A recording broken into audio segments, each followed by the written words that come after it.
ఎవరింటికైనా వెళితే ఉమ్, బుక్ని గిఫ్ట్గా ఇవ్వు, ఉమ్. బొకేని కాకుండా మొక్క బుక్ పోనీ మొక్క యా యా ఒక ఒక బుక్ని గిఫ్ట్గా ఇస్తే వాళ్ళు ఇంకా చదువుతారు. ఉమ్, ఉమ్, ఇవాళ కదా రేపైనా చదువుతారు. ఉమ్, ఉమ్, మామూలుగా నీటి బిందువుని కాల్చిన ఇనుము మీద వేస్తే ఆవిరైపోతుంది, అదే నీటి బిందువుని ముత్యపు చెప్పులో వేస్తే ముత్యం అవుతుంది, అదే నీటి బిందువుని కనుక తామరాకు మీద వేస్తే ముత్యంలా ప్రకాశిస్తుంది అని చెప్పి మనకి ఉమ్, ఒక సంస్కృత సుభాషితం ఉంటుందా. ఉమ్, అలా నువ్వు ఏ ప్లేస్లో ఉన్నావు అనే దాన్ని బట్టి నీ యొక్క ఎగ్జిస్టెన్స్ ఉంటుంది.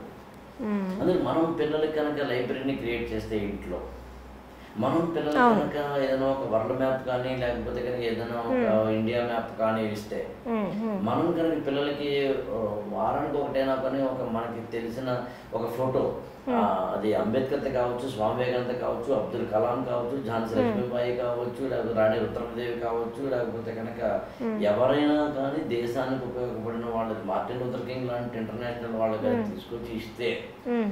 అప్పుడు ఎవరిది ఎందుకు అని క్వశ్చన్ చేస్తాడు.